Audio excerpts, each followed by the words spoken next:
Bapak Ibu sekalian yang saya hormati, Assalamualaikum warahmatullahi wabarakatuh. Hadirin undangan yang terhormat, selamat siang dan selamat datang dalam acara sidang promosi program studi Doktor Ilmu Hukum atas nama Saudara Muhammad Faisal yang dilaksanakan secara daring melalui aplikasi Zoom. Hadirin yang terhormat, selama ujian promosi berlangsung, kami mohon dengan hormat agar audio dan video tidak diaktifkan. Selain penguji yang telah ditunjuk, tidak diperkenankan mengaktifkan audio dan video selama sidang promosi berlangsung. Terima kasih. Ketua dan anggota tim sidang akademik Universitas Indonesia dipersilahkan mengaktifkan audio dan video. Saudara promovendus dipersilahkan memasuki ruang sidang. Ujian untuk memperoleh gelar doktor dalam program studi ilmu hukum dimulai. Assalamualaikum warahmatullahi wabarakatuh. Selamat siang, salam sejahtera untuk kita semua. Sebelumnya, perkenankan saya akan memperkenalkan promotor, kopromotor, dan para penguji dari promovendus, Saudara Muhammad Faisal. Promotor, Profesor Dr. Rosa Agustina, SHMH. Kopromotor, Dr. Nurul Aimiyah, SHMH, dan Profesor Dr. Andri Gunawan Wibisana, SHLLM. Para penguji, Profesor Dr. Sri Gambir Melati, SHMH, Profesor Dr. Nindyo Pramono, SHMS, Profesor Dr. Agus Yuda Hermoko, SHMH, Bapak Dr. Kurnia Toha, SHLLM, Dr. Freddy Haris, SHLLM, Dr. Abdul Salam, SHMH. Sidang terbuka promosi doktor Universitas Indonesia, saya buka. Saudara promovendus, sidang terbuka promosi doktor Universitas Indonesia yang saat ini berlangsung dalam rangka ujian promosi doktor akan mengajukan pertanyaan atas disertasi saudara yang berjudul Itikat Baik sebagai landasan kepemilikan pembeli dalam sengketa kepemilikan. Studi mengenai putusan-putusan Mahkamah Agung Republik Indonesia.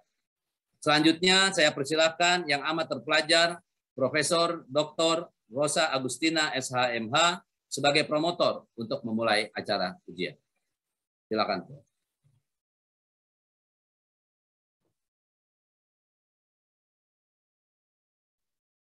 Terima kasih Bapak Pimpinan Sidang. Saya persilakan Saudara promovendus untuk membacakan ringkasan disertasi.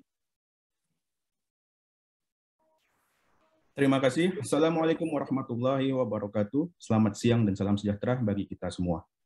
Yang terhormat Ketua Sidang, yang terhormat promotor dan co-promotor, yang terhormat Dewan Penguji, yang terhormat hadirin sekalian yang berbahagia. Izinkan saya dalam waktu yang singkat ini untuk memaparkan ringkasan naskah disertasi saya yang berjudul Itikat Baik sebagai landasan kepemilikan pembeli dalam sengketa kepemilikan. Studi putusan-putusan Mahkamah Agung Republik Indonesia. Penelitian dalam disertasi ini berfokus pada asas itikat baik dalam hukum kebendaan, khususnya terhadap landasan kepemilikan pembeli beritikat baik yang membeli dari penjual yang tidak berhak. Permasalahan kepemilikan antara pembeli berikat baik dengan pemilik asli bukanlah masalah yang baru, namun penyelesaiannya masih menuai berbagai perdebatan. Perbedaan pendapat terkait prioritas kepemilikan seringkali terjadi ketika pembeli ternyata membeli dari penjual yang tidak berhak, sehingga kepemilikan pembeli digugat di muka pengadilan oleh pemilik asli. Sengketa kepemilikan yang terjadi melibatkan perseteruan antara asas nemo plus juris dan asas nemo dat yang melindungi pemilik asli. Kedua asas tersebut kemudian berhadapan dengan asas bona fides atau itikat baik yang melindungi pembeli beritikat baik. Permasalahan kepemilikan pembeli berikat baik baru muncul ketika ada gugatan di muka pengadilan yang menggugat status itikat baik pada pembeli, dan oleh karenanya perkembangan pengaturan itikat baik sangat bergantung pada putusan pengadilan. Tidak adanya acuan yang memadai terkait konsepsi itikat baik menyebabkan terjadi kebingungan dalam praktik berperkara di pengadilan. Karena hakim pada umumnya masih terbagi dalam dua pemikiran utama, yaitu pemikiran yang pro perlindungan pembeli dan pemikiran yang pro perlindungan pemilik asli. Untuk mengurai permasalahan tersebut, penelitian ini dilakukan melalui 3 tahapan, yaitu pertama, tahapan konsepsi untuk menemukan konsep yang tepat terhadap itikat baik yang melegitimasi kepemilikan pembeli walau ternyata benda diperoleh dari penjual yang tidak berhak. Kedua, tahapan praktis untuk meletakkan standar-standar yang terdapat dalam jurisprudensi tetap Mahkamah Agung Republik Indonesia sebagai acuan pertimbangan hakim dalam menentukan berikat baik atau tidaknya seorang pembeli. Ketiga, tahapan preskriptif untuk memberikan solusi terhadap permasalahan prioritas kepemilikan dalam sengketa kepemilikan yang melibatkan pemilik asli dengan pembeli beritikat baik. Berdasarkan hal tersebut, penelitian ini kemudian merumuskan permasalahan sebagai berikut. 1. Bagaimana asas itikat baik digunakan sebagai landasan kepemilikan bagi pembeli. 2. Bagaimana dasar pertimbangan hakim dalam menentukan ada atau tidaknya keberadaan itikat baik dalam diri pembeli. Ketiga, bagaimana seharusnya prioritas hak kepemilikan antara pembeli beritikat baik dan pemilik asli dapat ditentukan. Pimpinan sidang, Dewan Promotor, Dewan Penguji, dan para hadirin yang terhormat. Disertasi ini dianalisis menggunakan 2 teori. Pertama, teori metafisis moral model Immanuel Kant, khususnya terkait konsep goodwill dan teori kepemilikan yang akan digunakan untuk menganalisis konsep dan nilai etis itikat baik. 2. Teori least cost avoider model Guido Calabresi yang akan digunakan dalam menentukan prioritas kepemilikan. Disertasi ini menggunakan metode penelitian hukum normatif dengan sumber data sekunder. Sebagai konsekuensi logis dari metode yang digunakan, maka pendekatan pertama dalam penelitian ini adalah pendekatan perundang-undangan. Selain itu, penelitian ini juga menggunakan pendekatan konsep yang dibarengi dengan pendekatan sejarah dan pendekatan perbandingan. Terakhir, penelitian ini juga menggunakan pendekatan kasus yang dibatasi dengan putusan-putusan jurisprudensi tetap Mahkamah Agung Republik Indonesia. Pimpinan sidang, Dewan Promotor, Dewan Penguji, dan para hadirin yang terhormat. Itikat baik memiliki karakteristik layaknya goodwill dalam konsep Kantian yang melandasi nilai etis tindakan seseorang. Selain itu, dalam pengaplikasiannya, itikat baik juga memiliki karakteristik layaknya moral imperatif dalam konsepsi Doctrine of Rights Kantian. Penafsiran itikat baik dalam konsep goodwill meletakkan itikat baik sebagai suatu gagasan atau ide ataupun nilai kebajikan tertinggi yang mendasari nilai-nilai etis dalam setiap tindakan hukum manusia. Dengan kata lain, baru beritikat baik seseorang ketika tindakannya dilandasi oleh suatu nilai etis tertentu.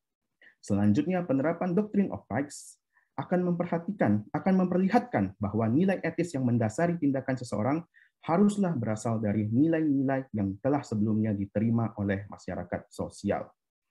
Berdasarkan pendekatan konsep melalui teori Kantian tersebut, maka yang menjadi pertanyaan adalah nilai etis apakah yang terkandung dalam kepemilikan seseorang.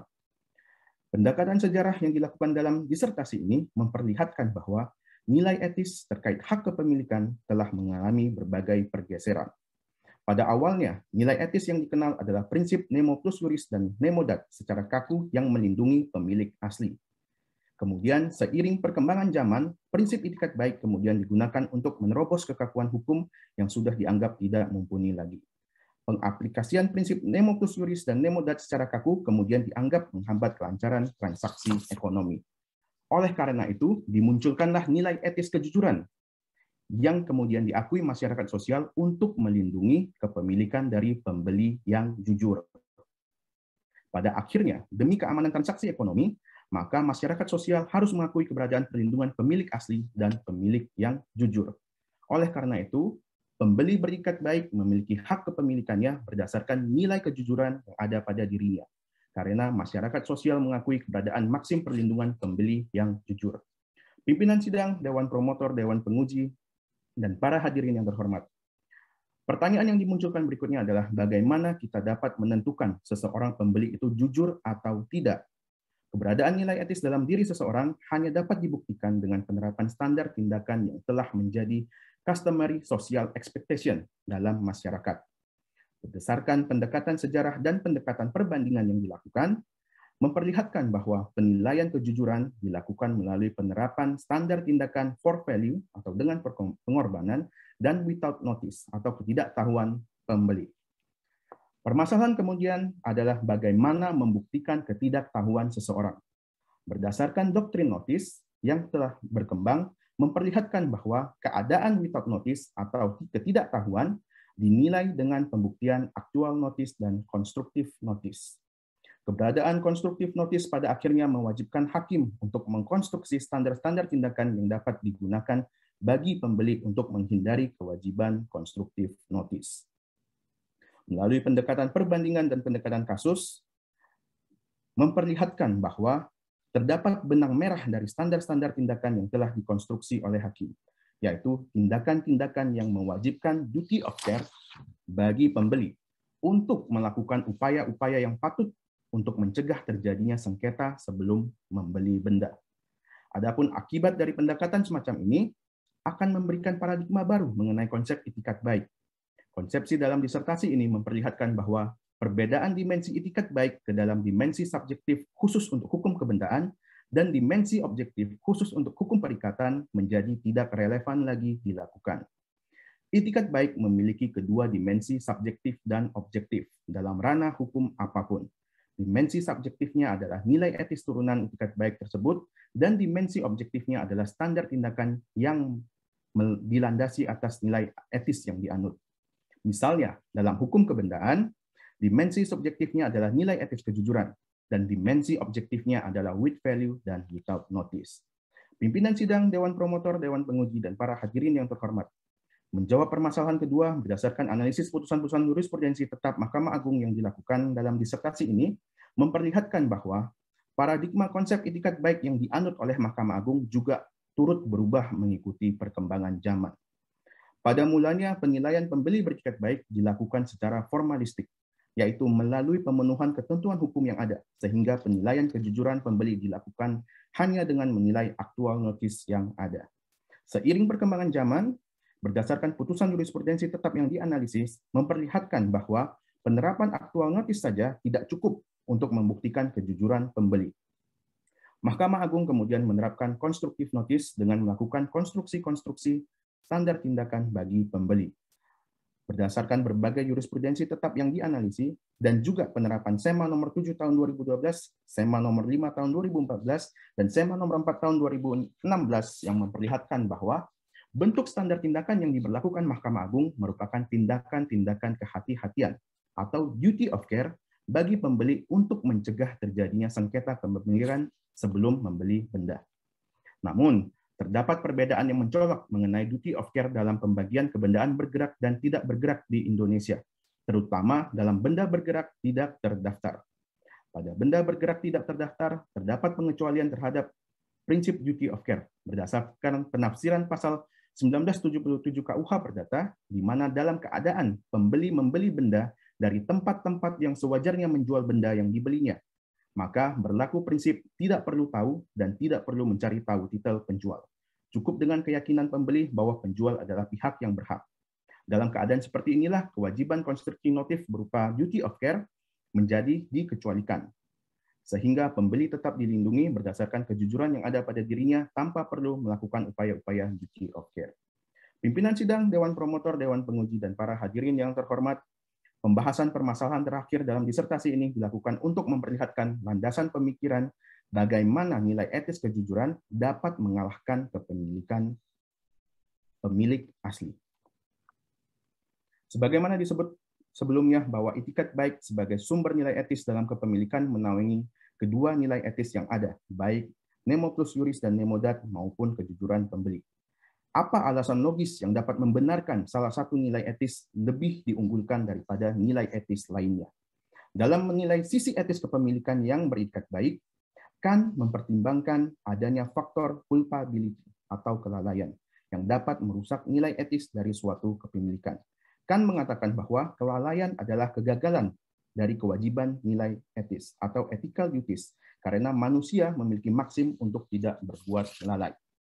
Penilaian culpability dari kepemilikan memberikan ruang bagi penerapan teori pertanggungjawaban dalam menentukan prioritas kepemilikan antara pemilik asli dan pembeli beritikat baik. Oleh karena itu, dalam menjawab permasalahan ketiga, penerapan teori least cost avoider menjadi relevan untuk digunakan. Prinsip least cost avoider adalah prinsip yang digunakan untuk menentukan pihak yang bertanggung jawab dalam suatu sengketa. Pemikirannya adalah ketika suatu resiko dapat dicegah oleh kedua belah pihak, maka yang dapat mencegahnya secara lebih murah yang bertanggung jawab untuk mencegahnya. Secara singkat, prinsip least cost avoider mengartikan pihak yang bertanggung jawab sebagai pihak yang dapat mencegah terjadinya sengketa dengan biaya yang paling murah. Atau dengan kata lain, pihak yang dilindungi adalah pihak yang telah mengeluarkan biaya terbesar untuk mencegah terjadinya sengketa. Terkait dengan prioritas kepemilikan pembeli berikat baik dengan pemilik asli, maka menjadi logis pembeli jujur yang melakukan duty of care untuk dimenangkan karena ialah pihak yang telah mengeluarkan biaya tertinggi untuk mencegah sengketa. Mengingat gugatan kepemilikan baru dimunculkan ke muka pengadilan ketika pemilik asli telah gagal mempertahankan bendanya. Pimpinan sidang, Dewan Promotor, Dewan Penguji, dan para hadirin yang terhormat, terdapat 3 kesimpulan dari disertasi ini, yaitu pertama, itikat baik dapat menjadi landasan kepemilikan karena itikat baik menjamin setiap kepemilikan benda didasari oleh nilai etis yang dapat diterima pada masyarakat sosial. Demi tercapainya keamanan transaksi ekonomi, maka masyarakat sosial harus menganut nilai etis yang melindungi pemilik asli dan juga melindungi pembeli beritikat baik. Kedua, pembeli baru bisa memiliki predikat berikat baik ketika dapat dibuktikan kejujuran pada dirinya melalui penerapan konstruktif notis yang mewajibkan pembeli untuk melakukan segala upaya-upaya kehati-hatian secara patut untuk mencegah timbulnya sengketa sebelum ia membeli benda. Ketiga, ketika kedua nilai ini disandingkan, maka pada dasarnya tidak ada yang lebih benar atau lebih baik daripada kedua asas tersebut. Oleh karenanya, penentuan prioritas kepemilikan dapat dilakukan dengan melihat kepatutan tindakan para pihak, yaitu menilai pihak mana yang berkorban lebih untuk melakukan tindakan-tindakan preventif dalam pencegahan sengketa. Terkait dengan itu, maka prinsip least cost avoider dapat diterapkan untuk menentukan prioritas kepemilikan. Adapun saran yang diberikan dalam disertasi ini adalah, pertama, hasil penelitian ini dapat digunakan sebagai pedoman dalam memahami konsepsi itikat baik, yaitu sebagai nilai kebaikan tertinggi yang dapat menelurkan nilai-nilai etis yang dituju dalam pengaturan ranah hukum tertentu. Misalnya, dalam hukum kebendaan, nilai etis yang diterapkan adalah kejujuran, sehingga standar tindakan yang dikonstruksi haruslah berkaitan dengan pembuktian kejujuran dalam diri pembeli, dan oleh karenanya yang dilindungi dari pembeli berikat baik adalah keberadaan kejujuran dalam dirinya. Kedua, pengaturan terkait itikat baik dapat dilakukan dengan mencantumkan standar tindakan yang telah dikonstruksi oleh hakim berdasarkan prinsip kepatutan dan keadilan dalam peraturan perundang-undangan yang ada. Ketiga, solusi jangka panjang untuk mengatasi problema pencampuran dasar gugatan di antara gugatan kepemilikan dan gugatan PMH ataupun gugatan kebendaan adalah dengan mengakomodir pengaturan mengenai unjust enrichment dalam peraturan yang ada, baik itu terlepas dari PMH ataupun bersatu dalam pengaturan PMH. Pimpinan sidang, Dewan Promotor, Dewan Penguji, dan para hadirin yang terhormat. Demikian yang dapat saya sampaikan. Atas perhatiannya, saya ucapkan terima kasih. Assalamualaikum warahmatullahi wabarakatuh. Waalaikumsalam warahmatullahi wabarakatuh. Sesuai protokol persidangan, kita akan berupaya untuk dalam tanya jawab menyelesaikan waktu paling lama 45 menit. Kami persilakan kepada penyangga pertama yang terpelajar, Bapak Dr. Freddy Haris, SH LLM, untuk mengemukakan pertanyaan ataupun sanggahannya. Persilakan. Terima kasih, Saudara Promovendus. Yang saya hormati Ketua Sidang, para guru besar, dan para penguji lainnya. Saudara Promovendus Muhammad Faisal, topik dan judulnya cukup menarik, itikat baik sebagai landasan kepemilikan dalam sengketa kepemilikan. Saya lihat di halaman, jadi saya baca nih, betul-betul saya baca nih disertasi karena saya sangat tertarik dengan yang namanya good faith atau bona fides ya. Di sini Anda katakan permasalahan itikat baik merupakan topik yang sangat perlu untuk diteliti. Dua kata itu permasalahan itikat baik, good faith bahasa Inggrisnya gitu. Cuma memang saya nggak menemukan apa makna itikat baik. Anda mencoba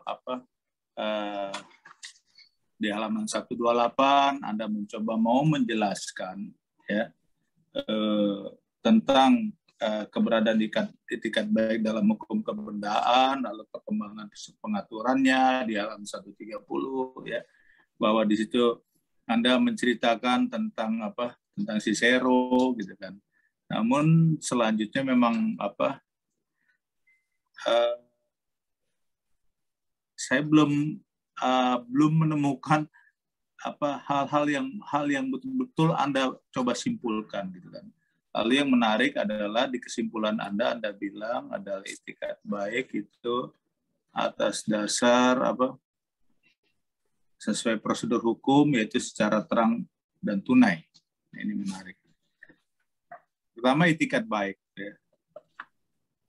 Harapan saya tadi ketika membaca, karena ini disertasi doktoral, Anda harus lebih berani sebenarnya membuat kesimpulan gitu kan. Tidak cuma ini Faisal ya, saya tahu di sini ada puluhan kasus di Mahkamah Agung ya dan lain sebagainya ya, tentang lelang, tentang jual beli dan lain sebagainya gitu kan.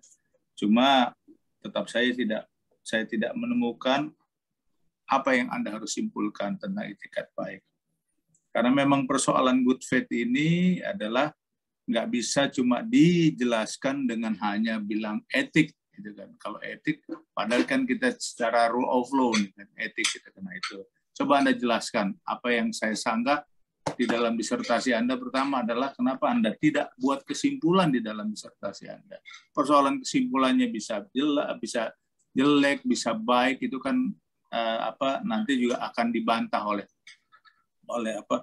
orang yang akan menulis lagi gitu kan. Kedua, kenapa Anda katakan itu itikat baik, Anda simpulkan juga terang dan tunai di poin keduanya. Bagaimana dengan orang yang melakukan jual beli tidak dengan terang dan tunai ya, tapi dia memiliki konsep-konsep yang lainnya gitu kan, orang kredit atau nanti penundaan dan sebagainya. Tolong dijelaskan. Terima kasih. Saudara Promovendus, dipersilakan memberikan jawaban, diharapkan dengan singkat dan padat. Silakan. Terima kasih yang terhormat dan terpelajar Bapak Dr. Freddy Haris SH LLM. Izinkan saya menjawab. Pertama mengenai kesimpulan. Memang dalam disertasi ini, karena saya merasa ini masih paradigma yang baru, cara pemikiran yang baru, saya mengkhususkannya ini kepada kesimpulan yang lebih terbuka. Karena saya ingin sebelum ini bisa menjadi suatu patokan atau suatu acuan, disertasi ini harus dikritisi lebih dalam lagi oleh pihak-pihak yang lain, mungkin melalui jurnal atau melalui disertasi lainnya. Jadi kesimpulannya mungkin bisa dikatakan tidak terlalu berani karena masih sangat umum, tetapi yang coba saya tawarkan adalah paradigma baru bagaimana menanggapi konsepsi itikat baik. Sebenarnya apa ini itikat baik? Izin yang kedua mengenai kesimpulan dalam kesimpulan nomor 2 mengenai standar tindakan. Bisa itu dikatakan bahwa jual beli yang terang dan tunai menjadi salah satu persyaratan formalistik yang diperhitungkan dalam putusan Mahkamah Agung. Jadi itikat baik ketika dia dinormakan, dia harus dikonstruksi oleh hakim karena dia adalah open norm atau norma terbuka. Hakim dengan kebijaksanaannya perlu mengkonstruksi standar-standar tindakan. Standar tindakan seperti apa? Itu adalah standar tindakan yang menjadi customary social expectation. Tindakan-tindakan yang sudah bisa diekspektasi oleh masyarakat sosial. Sidang boleh saya ini kan sebentar Pak Saudara Promovendus, artinya yang Anda kutip dari banyak putusan hakim pun itu beragam. Tadinya sekali lagi saya berharap Anda menyimpulkan ya, karena Anda seorang doktor ya, jadi harusnya menyimpulkan apa pendapat Anda, karena putusan hakim dari 40 itu aja berbeda-beda ininya konsepsi-konsepsinya itu aja. Ya, silakan. Baik, terima kasih yang terhormat dan terpelajar Bapak Dr. Freddy Haris SHLLM. Kalau jika disimpulkan, maka segala tindakan standar tindakan itikat baik adalah tindakan-tindakan atau upaya-upaya kehati-hatian. Semua formalistik, semua standar tindakan formalistik dan standar-standar tindakan lainnya memperlihatkan bahwa Mahkamah Agung mengutamakan adanya tindakan kehati-hatian dari seorang pembeli. Dia berhati-hati, maka dia terhindari dari constructive notice. Terhindari dia dari constructive notice, maka dia adalah pembeli yang jujur. Jika dia adalah pembeli yang jujur, maka dia memiliki kesempatan yang sama untuk kontes kepemilikan dengan pemilik asli. Jadi, jika kita simpulkan, dalam berbagai jurisprudensi tetap yang ada, Mahkamah Agung ternyata telah menerapkan constructive notice. Selain mencari tahu kebenaran yang diwajibkan oleh hukum, pembeli juga harus dianggap tahu akan keadaan benda berdasarkan kedudukannya. Kedudukan yang dicontohkan adalah jabatannya. Selain jabatan juga kekerabatannya. Apakah dia ada hubungannya dengan penjual atau tidak. Selain itu, terdapat juga beberapa keadaan yang menjadi indikasi yang diberikan oleh Mahkamah Agung, yaitu apakah dia tahu cacat celah benda yang ada yang dibelinya. Ketika pembeli ternyata dan juga larangan-larangan terhadap tindakan pembeli untuk melakukan penyalahgunaan keadaan, menyalahkan keadaan terpaksa, kedudukan yang tidak seimbang, dan atau perjanjian jual beli yang pura-pura atau pro forma. Jika disimpulkan jurisprudensi tetap yang ada, maka bentuk-bentuk standar tindakan tersebutlah yang kemudian dimunculkan dalam putusan-putusan yang ada. Terima kasih. Bagaimana? Pertanyaan terakhir, kalau dilihat dari 25 putusan Mahkamah Agung, kan mereka menganut dua asas ya, nemo plus iuris dan nemo dat, gitu kan. Ada jelasan singkat aja. Silakan. Ya, oke. Jadi ada pergeseran paradigma. Pertama, pada zaman dahulu lebih kaku kepada nemo plus iuris dan nemo dat, yaitu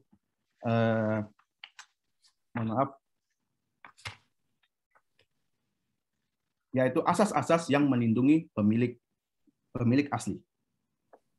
Baru karena adanya pemikiran yang mengatakan bahwa perlindungan secara kaku terhadap pemilik asli tanpa memperhatikan nilai-nilai kebaikan yang ada dari pembeli, yaitu pembeli yang jujur, menjadi tidak sesuai lagi diterapkan karena dia menghalangi keamanan transaksi ekonomi. Oleh karena itu, dibuatlah suatu di masyarakat umum kemudian mengadopsi nilai etis perlindungan pembeli yang jujur. Dari situlah kemudian pembeli nilai nemo dat dan nemo plus iuris bisa disanding dengan nilai perlindungan pembeli beretikat baik. Terima kasih Ketua Sidang. Terima kasih Promovendus. Terima kasih. Terima kasih Pak Dr. Ferry Haris.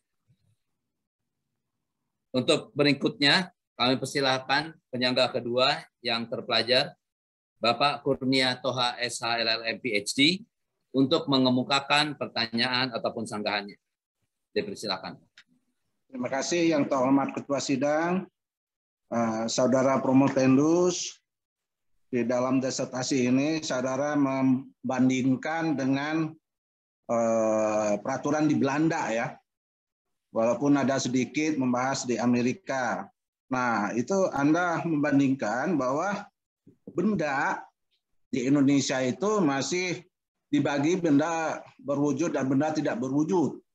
Sementara di Belanda dia sudah berubah, di mana benda itu goods itu adalah sama dengan property right. Sama dengan property.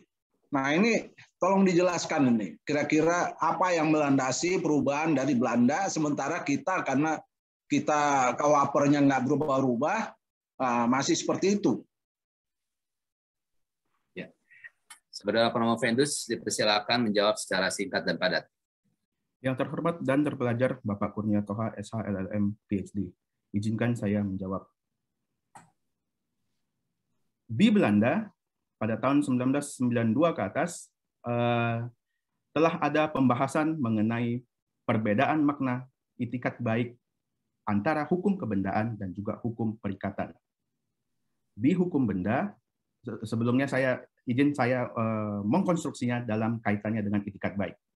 Di dalam hukum benda, itikat baik yang ada di dalam NBW atau New Burgerlich Wetboek adalah Goede trouw. Sedangkan di dalam hukum perikatan dia menjadi ini aja langsung aja Pak, ini apa? Siap. Benda sebagai benda berwujud tidak berwujud, sementara ini properti. Iya, karena ada terkait dengan nanti saya ada pertanyaan mengenai itikat baik nanti. Jawab aja dulu itu. Iya, siap, Prof. Siap, Pak. Perbedaannya adalah mengapa dilakukan seperti itu, karena pengaturannya berbeda. Untuk benda berwujud dan tidak berwujud tidak mumpuni lagi ke depannya, karena ada berbagai pengaturan kebendaan di Belanda yang ternyata tidak berwujud tetapi berwujud tetapi memiliki hak-hak kepemilikan layaknya benda tidak berwujud. Misalnya dalam hak kekayaan intelektual, Belanda kemudian mengeluarkan haki dari kebendaan. Dia bukan termasuk property rights lagi, tetapi dia harus diatur dalam aturan tersendiri. Mengapa dia dipisahkan? Karena pengaturan dan hak-hak yang dimilikinya menjadi berbeda. Demikian dapat saya jawab secara singkat. Ya, ini ya, karena di kita itu konsepnya masih konsep lama. Jadi dulu memang benda berwujud dan benda tidak berwujud. Orang melihat thing, sesuatu benda itu suatu thing, sesuatu ini. Sementara konsep modern itu benda itu adalah property. Bundle of right, gitu. Jadi itu sederhana kenapa berbeda ya.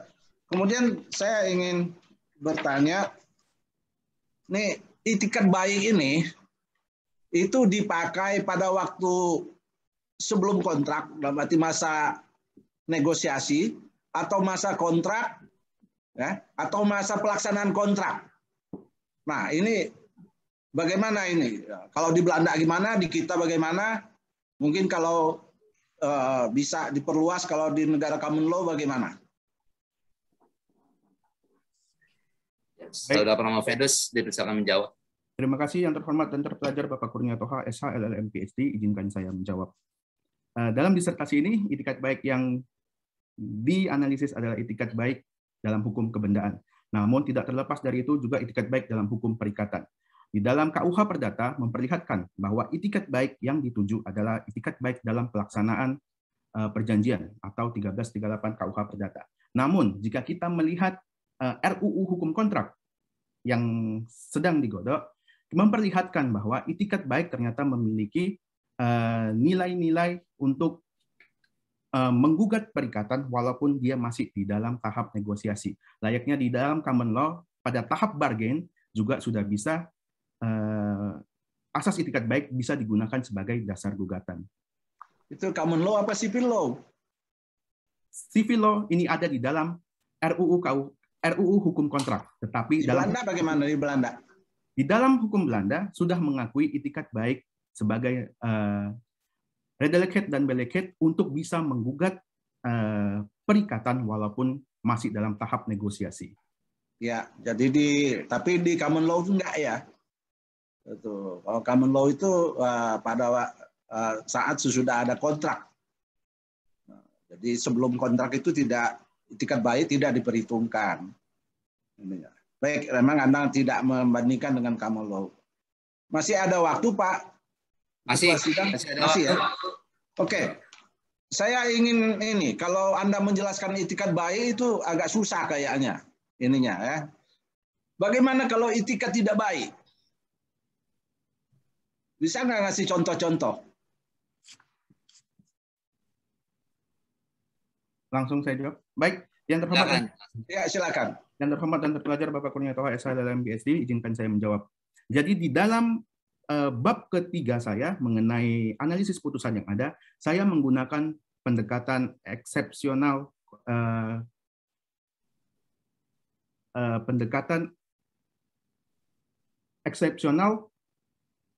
yang melihatkan bahwa itikat baik tidak bisa didasarkan dari putusan-putusan yang memenangkan pembeli berikat baik, tetapi juga melihat dari tindakan-tindakan apa yang mengakibatkan pembeli menjadi beritikat buruk, exceptional conceptualization. Jadi, di dalam kesimpulan yang saya berikan, ada beberapa tindakan yang dilakukan oleh pembeli yang dapat menyebabkan pembeli menjadi beritikat buruk. Pertama, yang pasti pertama adalah dia adalah orang yang kira, yang dirasakan mengetahui cacat celah yang ada terhadap benda. Dia adalah pihak pembeli yang melakukan penyalahgunaan keadaan. Dia adalah pihak pembeli yang menyalahgunaan keadaan terpaksa. Dia adalah pihak pembeli yang melakukan kedudukan yang tidak seimbang dan juga melakukan perjanjian jual beli secara pura-pura.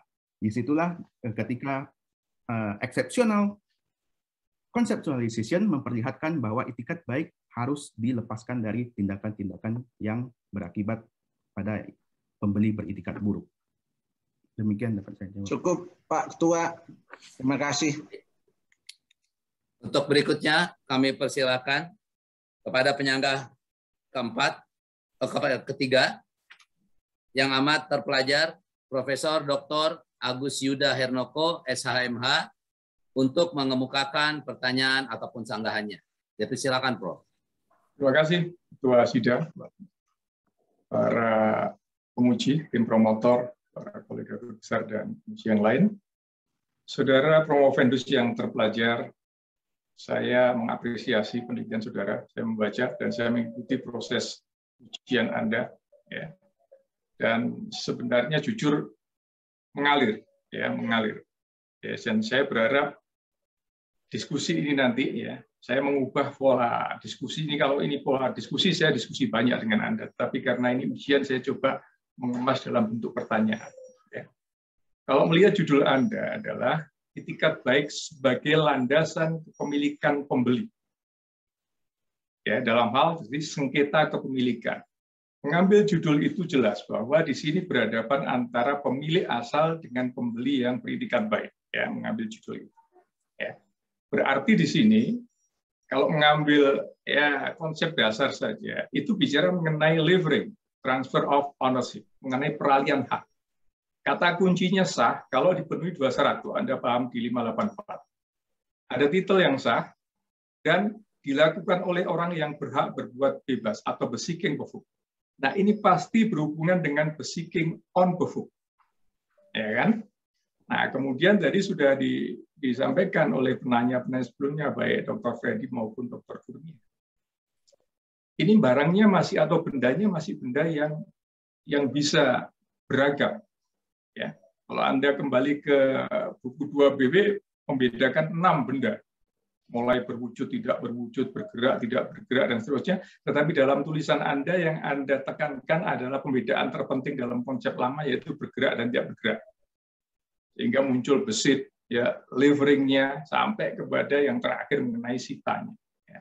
Nah, sekarang terkait dengan levering. Saya ambil sedikit aja dari sisi yang lebih potensial berkonflik dan menimbulkan problem itu ketika bendanya benda bergerak yang tidak atas nama atau tidak terdaftar.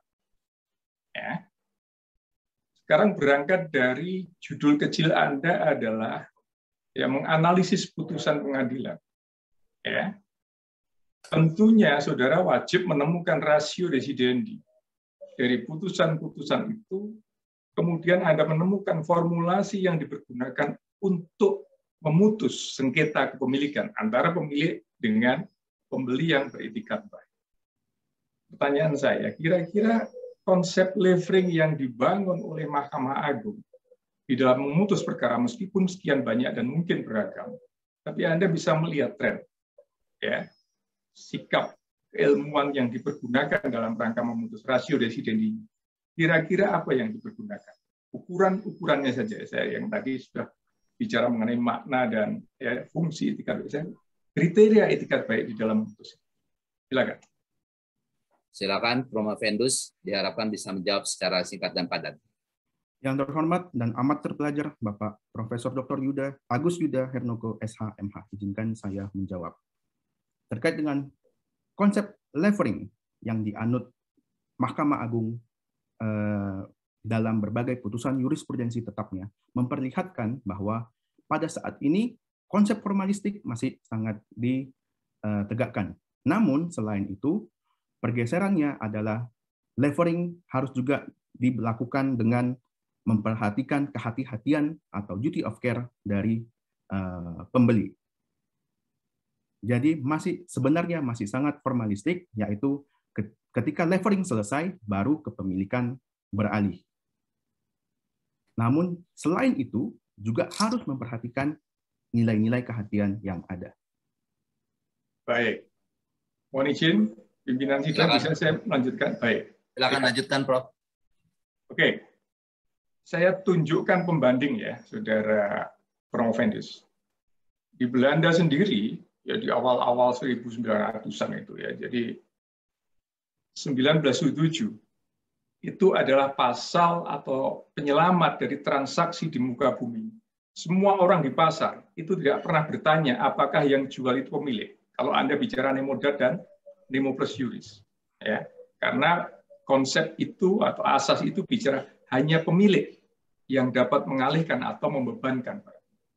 Nah, transaksi-transaksi benda-benda yang tidak terdaftar, benda bergerak, seperti di pasar, itu sebenarnya adalah menggunakan 1907.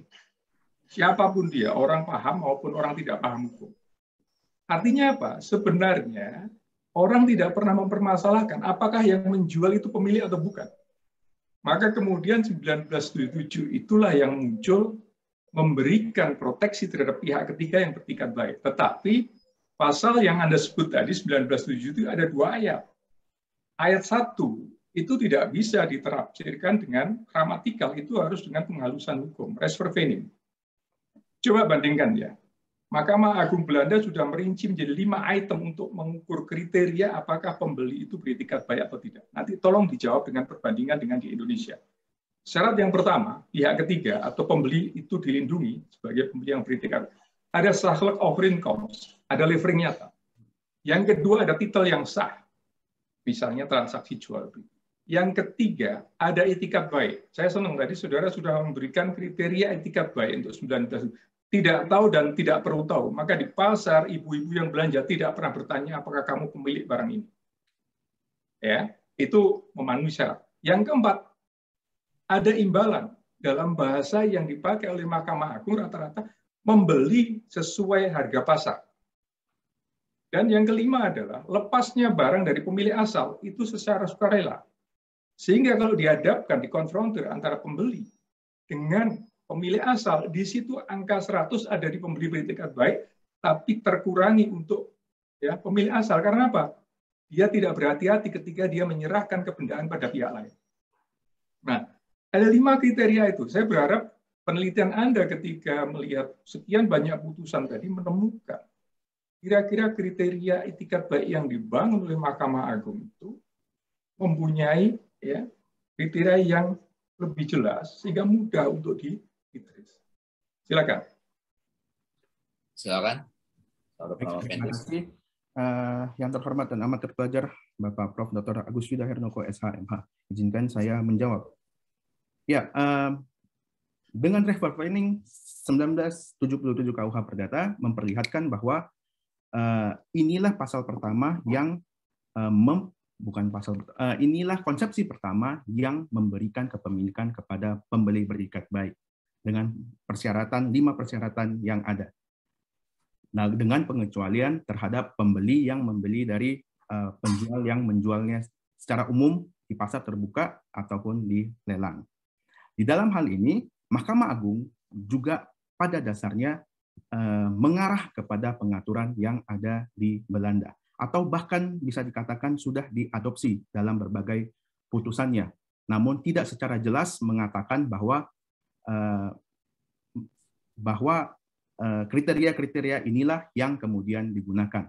Namun dari rasio desidiendi yang dilakukan memperlihatkan bahwa analisis rasio desidiendi yang dilakukan memperlihatkan bahwa Mahkamah Agung walaupun dengan KUH Perdata yang lama, tetapi perkembangannya atau konstruksi hukum yang dilakukan sudah mengarah kepada negara-negara maju layaknya Belanda dan Jerman.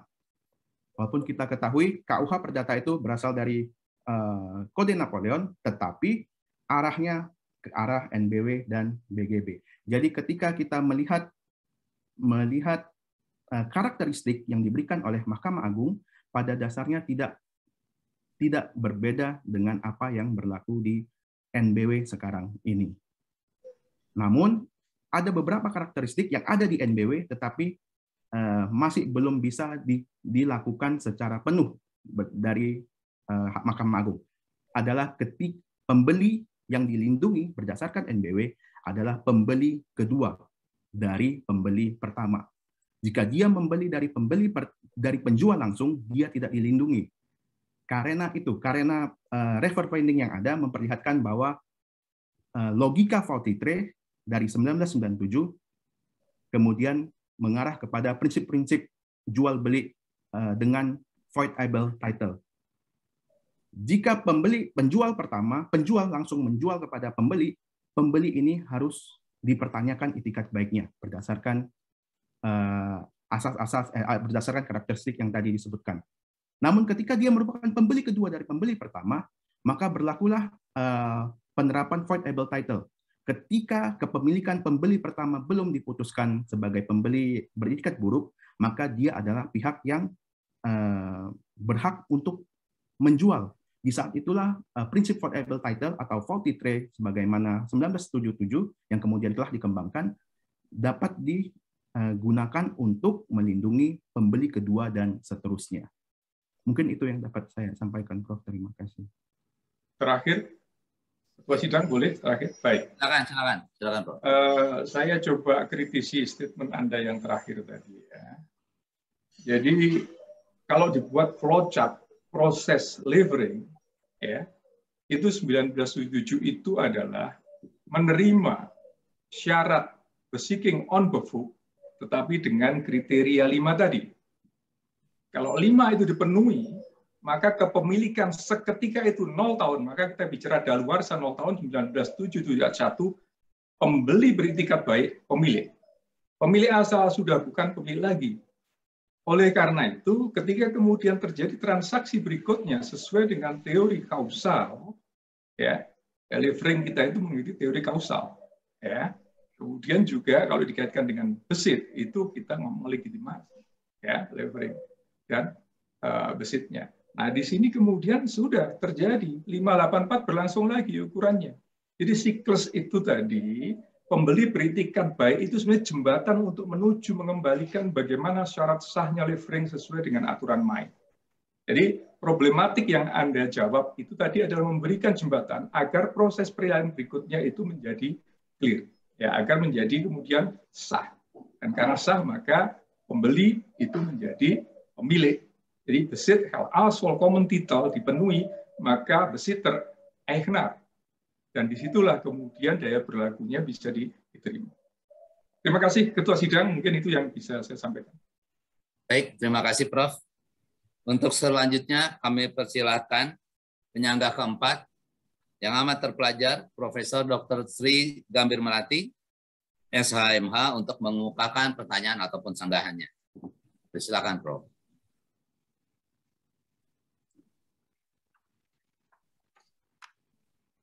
Masih mute, Prof.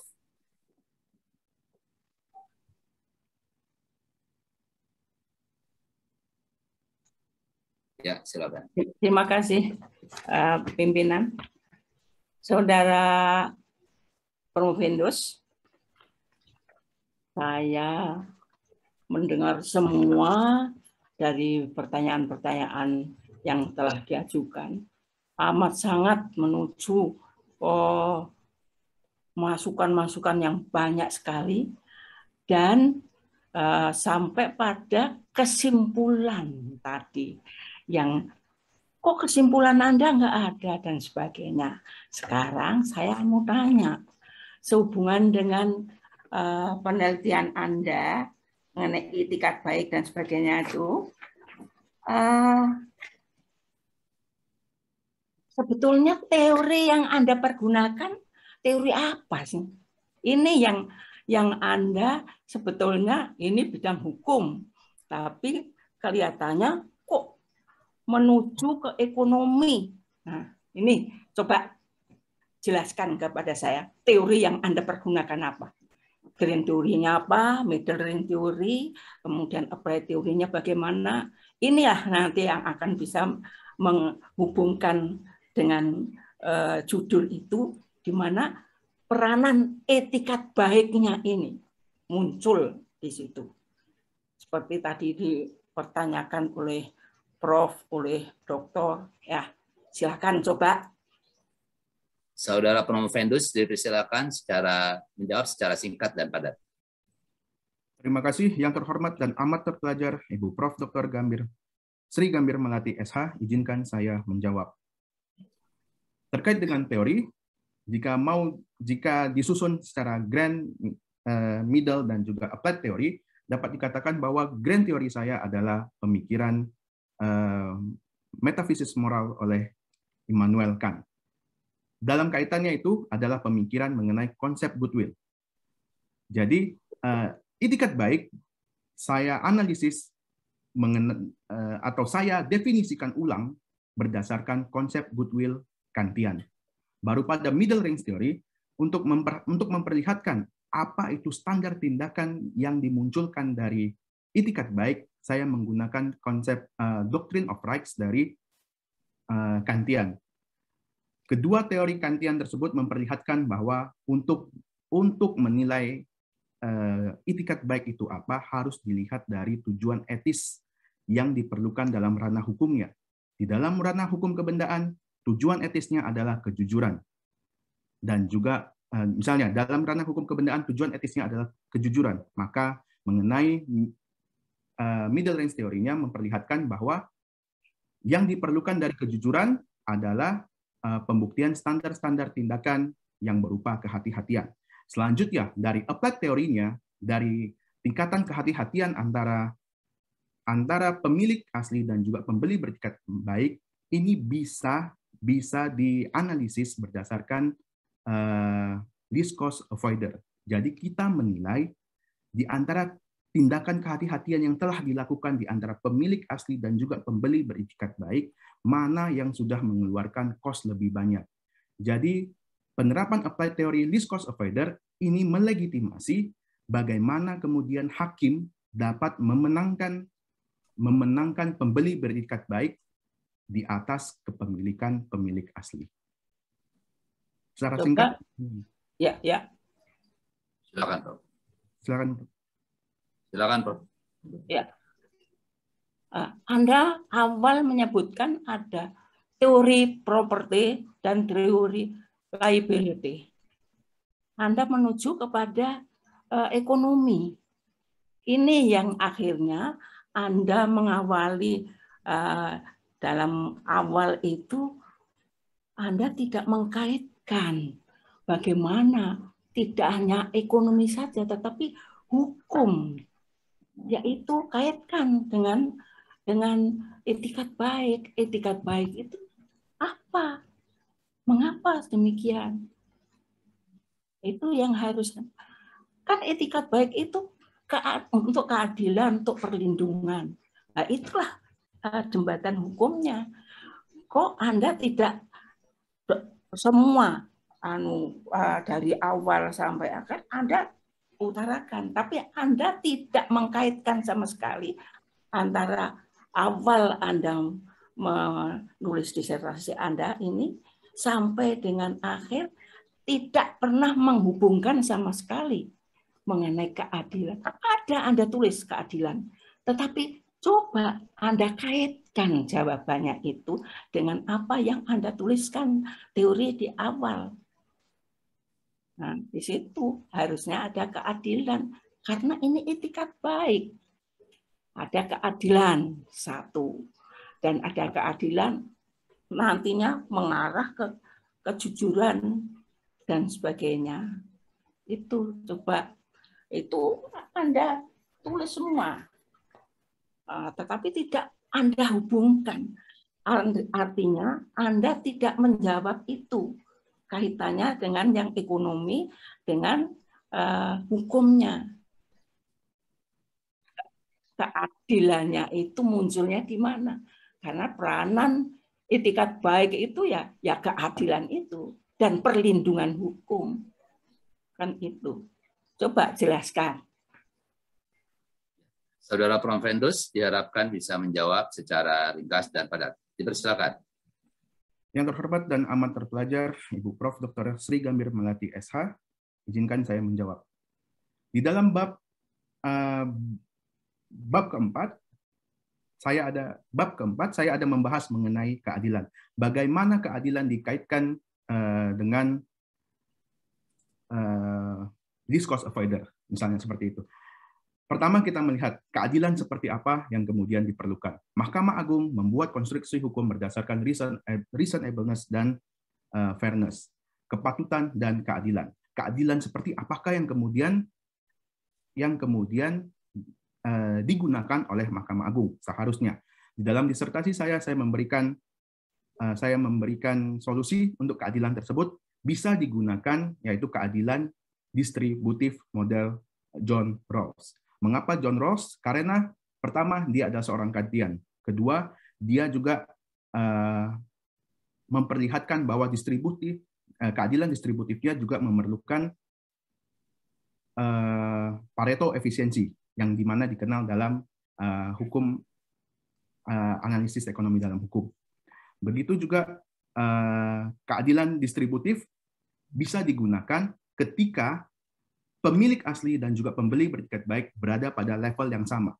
Jadi keadilannya bukan lagi keadilan korektif, karena jika dalam keadilan korektif ada yang salah dan dibenarkan. Keadilan distributif memperlihatkan bahwa jika keadaan yang sama, maka siapa yang lebih berhak. Disitulah keadilan distributif menjadi relevan digunakan dengan penerapan discourse avoider dalam analisis ekonomi dalam hukum. Ya. Dalam penelitian Anda, data yang Anda masukkan di situ adalah putusan-putusan Mahkamah Agung. Putusan Mahkamah Agung yang mana atau berapa persen kira-kira yang mendukung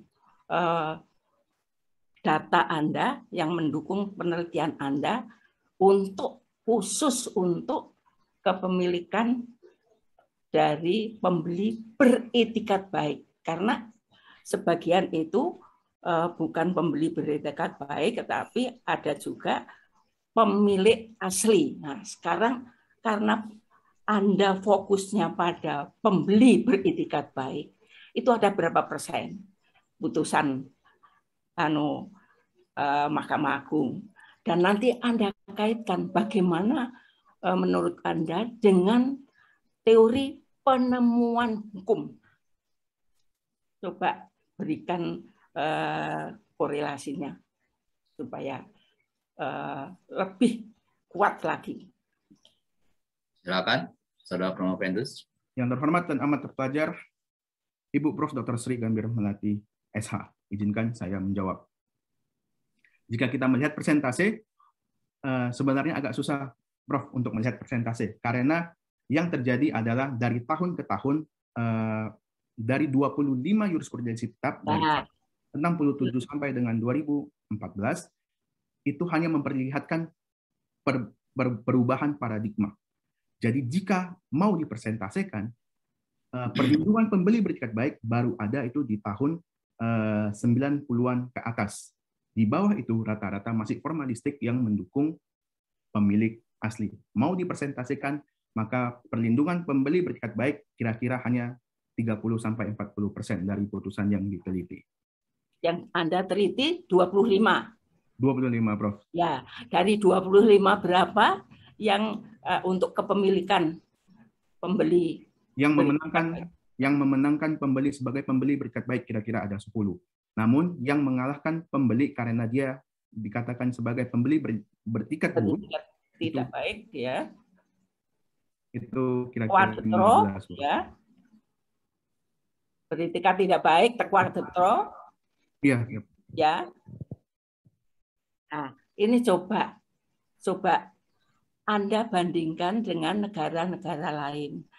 Anda tadi sudah ditanya untuk yang common law itu Anda tidak memberikan gambaran seperti apa bedanya dengan Indonesia. Ini perbandingannya kurang tadi saya lihat dalam penelitian Anda. Waktu habis, ujian selesai.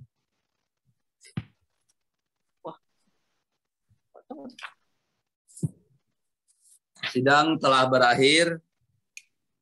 Izinkanlah saya dan tim penguji lainnya mengadakan sidang tertutup untuk melakukan penilaian. Sidang saya skors untuk beberapa saat. Promovendus dan undangan diharapkan tetap berada di ruang pertemuan daring ini.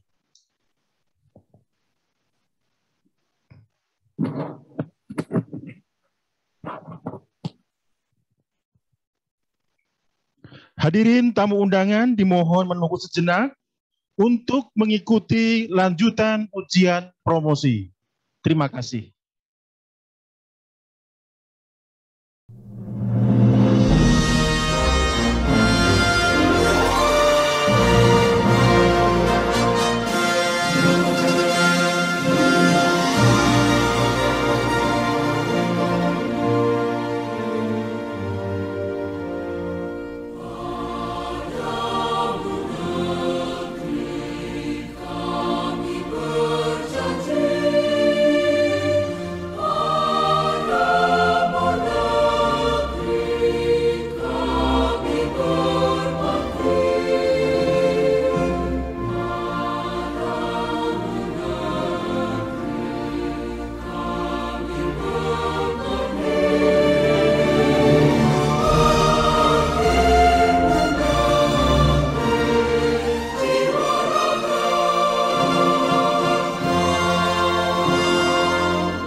Para undangan yang terhormat, sidang promosi doktor akan dilanjutkan kembali.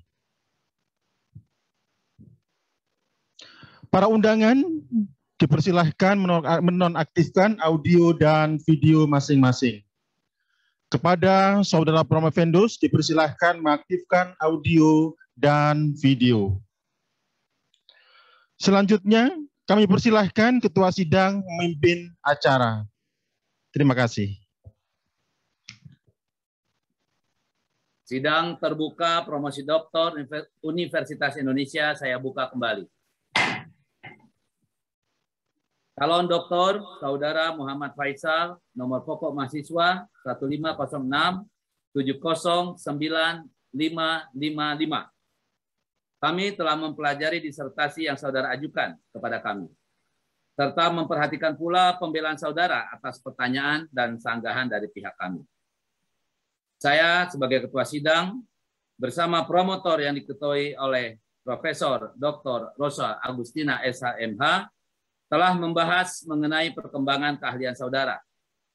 Dan Ketua Program Studi pun telah melaporkan hasil ujian proposal riset, seminar hasil riset penelitian, serta ujian hasil riset atau promosi saudara.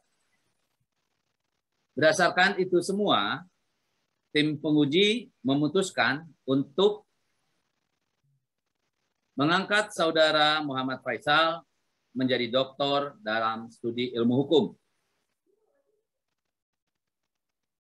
Dengan judisium, dari sudut nilai yang diperoleh adalah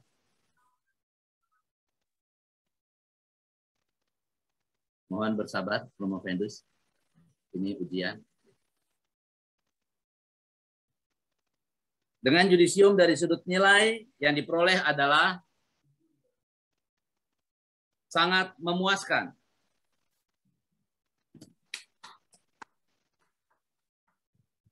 Kami persilahkan saudara promotor Profesor Dr. Rosa Agustina SHMH untuk menyampaikan sambutannya. Silakan. Sambutan oleh promotor. Terima kasih kepada Ketua Sidang, Bapak Dekan, Bapak Edmond Makarin, SH, LLM, Eskom, ya. Saya sebagai promotor akan menyampaikan sambutan saya. Pertama-tama tentu kita mengucap syukur kepada Tuhan Yang Maha Kasih bahwa pada hari ini ujian promosi doktor Saudara Muhammad Faisal, Dr. Muhammad Faisal telah berjalan dengan lancar. Dr. Muhammad Faisal ya telah menyelesaikan pekerjaan besarnya, menunaikan pendidikan tertinggi dalam ilmu hukum dengan disertasinya yang telah kita dengarkan bersama-sama, yaitu tentang itikat baik sebagai landasan kepemilikan pembeli dalam sengketa kepemilikan. Studi mengenai putusan-putusan Mahkamah Agung. Dr. Muhammad Faisal ya lahir tanggal 15 Januari 1990, telah berhasil meraih gelar doktor dalam usia 31 tahun ya. S1 di FHUI, S2-nya juga di FHUI, S3 di FHUI juga. Ya. Beliau adalah dosen di Universitas Islam Sumatera Utara, ya, UISU. Ya, juga advokat yang berkantor di Medan. Terima kasih kepada tim promotor ya yang mulia Hakim Agung Dr. Nurul Elmiah dan Prof. Andri Gunawan ya selaku co-promotor ya yang telah bersama-sama kita bertiga membimbing Dr. Muhammad Faisal kira-kira selama berapa tahun ya? 4 tahunan ya Pak Faisal? 5 tahun. Oh ya, 5 tahun malah. Ya. Terima kasih kepada para penguji, ya Prof. Sri Gambir Melati, ada Prof. Agus Yuda Hernoko, Bapak Kurnia Toha, SH LLM PhD, kemudian ada Bapak Dirjen juga, Pak Freddy Haris, SH LLM, kemudian sebetulnya harusnya ada Pak Abdul Salam, ya ada Prof. Nindyo, tapi keduanya berhalangan. Ya, selamat kepada Dr. Muhammad Faisal dan keluarga. Ya, semoga hasil penelitian ini berguna untuk perkembangan ilmu hukum, terutama untuk hukum perdata. Semoga keberhasilan ini diikuti dengan keberhasilan berikutnya. Semoga Dr. Muhammad Faisal semakin sukses. Ya, demikian sambutan kami. Terima kasih Bapak Pimpinan Sidang. Terima kasih Prof. Saudara Muhammad Faisal adalah doktor ke-280 yang dihasilkan oleh program studi ilmu hukum, program Pascasarjana Fakultas Hukum Universitas Indonesia. Merupakan doktor ke-9 yang lulus di tahun 2021.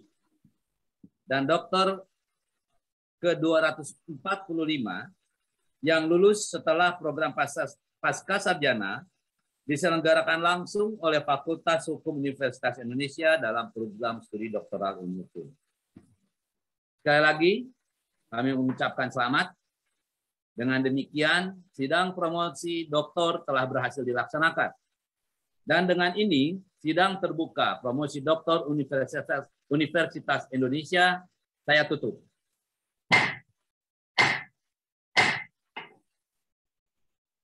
Ketua dan anggota tim penguji Universitas Indonesia, kami mohon berkenan untuk diabadikan bersama doktor baru sebelum memberikan ucapan selamat.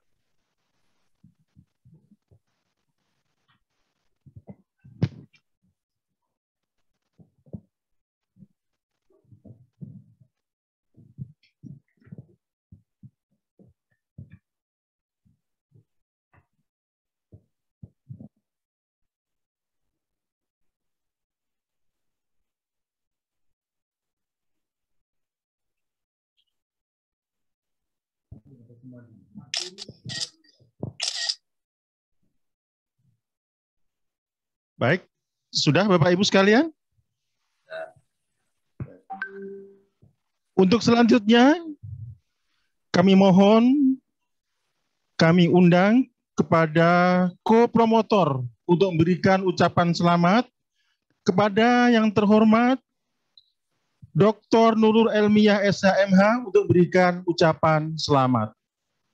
Selamat ya, Dr. Muhammad Faisal. Terima kasih. Semoga terus melanjutkan karya-karyanya. Kemudian apa yang ada di Saran itu benar-benar bisa dikembangkan. Kan sarannya salah satunya akan melanjutkan penelitian karena ini penelitian permulaan gitu kan. Mudah-mudahan itu bisa terlaksana. Ya, sekali lagi selamat. Salam juga buat keluarga. Terima kasih. Untuk selanjutnya kami mohon yang terhormat Profesor Dr. Andri Gunawan Wibisana SHLLM untuk memberikan ucapan selamat. Selamat kepada Saudara Dr. Muhammad Faisal atas pencapaian ini. Ada banyak hal yang saya justru belajar dari Muhammad Faisal ini selama proses ini. Tadi sebelum acara dimulai sempat ngobrol-ngobrol apa yang akan dilakukan setelah ini. Salah satunya adalah mencoba untuk menuliskan ini di dalam nasional. Saya menunggu itu karena itu juga tentu saja salah satu cara yang baik untuk mendiseminasi hasil penelitian ini. Saya challenge, semoga diterima ya. Nanti kalau mau menulis, salah satu faktor kalau mau menggunakan analisa ekonomi adalah melihat duty of care. Mungkin kita bisa dipelajari dari banyak tulisan tentang duty of care itu, mulai dari learn hands dan sebagainya. Saya rasa itu sekali lagi selamat. Semoga ini menjadi awal bagi, bukan akhir ya, tapi menjadi awal bagi publikasi-publikasi selanjutnya dari Saudara Dr. Faisal. Selamat. Selalu. Terima kasih, Prof. Baik, untuk selanjutnya kami mohon yang terhormat Profesor Dr. Sri Kambir Melati SHMH untuk memberikan ucapan selamat. Terima kasih pimpinan Pak Dekan. Saudara Dr. Muhammad Faisal, saya bangga sebetulnya. Saya mengapresiasi apa yang Anda tulis. Sebetulnya semua masuk. Itu yang saya akan untuk mengapresiasi. Hanya nanti Anda nggak pernah mengaitkan, nanti hubungkan, itu yang perlu saya tekankan ya. Nanti perbaiki sedikit supaya Anda tulisannya bagus sekali. Apa yang Anda tulis runtut dari semua, ada semua. Bagus. Tapi ada beberapa yang kan ini start untuk Anda ada penelitian lagi. Itu yang saya banggakan juga. Jarang yang orang sudah dokter sudahlah. Tapi Anda tidak. Saya akan mengadakan penelitian lagi. Nah, inilah yang saya banggakan. Anda masih muda, sangat muda untuk dokter. Hebat ya. Nah, tapi Anda harus ada semangat untuk memperbaikinya supaya nanti bisa masuk ke jurnal internasional. Bagaimana menambah lagi dengan penelitian baru. Demikian saya apresiasi kepada Anda. Selamat atas doktor Anda, dan ini juga kepada keluarga Anda semuanya juga selamat. Ini merupakan start baru. Meskipun dokter, begitu dokter, bukan terakhir, enggak, start untuk kemajuan perkembangan ke depan untuk Anda. Siap, Bro. Terima kasih, Bro. Baik, untuk selanjutnya kami mohon yang terhormat Profesor Dr. Agus Yuda Hernoko SHMH untuk memberikan ucapan selamat. Saudara Dr. Muhammad Faisal, ya, saya mengapresiasi hasil jeripaya saudara. Saya ucapkan selamat, ya, sukses selalu, dan kita bisa nanti berdiskusi dengan kolega yang ya concern pada pengembangan keilmuan. Ya, saudara bersyukur karena strata pendidikan tertinggi di Indonesia sampai S3. Kalau Anda di Korea, Anda harus sampai S11 sekarang ya. Kemarin S10 sekarang S11. Jadi ini joke aja ya, Samsung itu ya. Tapi jujur ya luar biasa, saya senang membaca tulisan Anda dan ini tentunya memang harus dikembangkan lebih lanjut. Terima kasih ya, sekali lagi selamat untuk Anda. Terima kasih, Bro. Untuk selanjutnya kami mohon yang terhormat Bapak Kurnia Toha SH LLM PhD untuk memberikan ucapan selamat.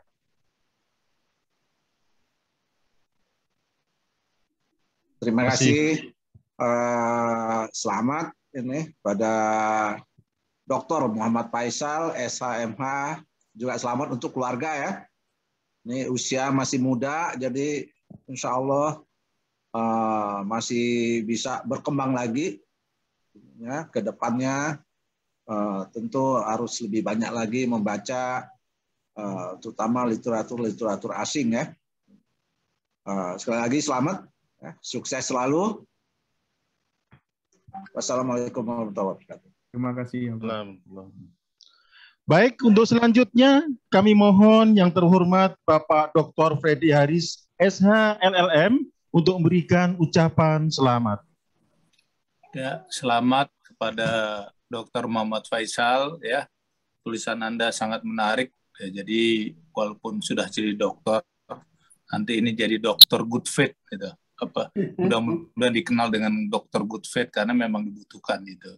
Jadi banyak persoalan, banyak kasus, dan saya tahu saya sendiri mencari-cari apa itu makna good faith. Saya berharap nanti tulisan Anda yang akan menjadi acuan.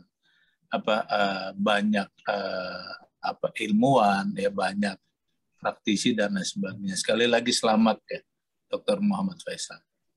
Terima kasih, Pak. Tim penguji Universitas Indonesia meninggalkan ruang sidang.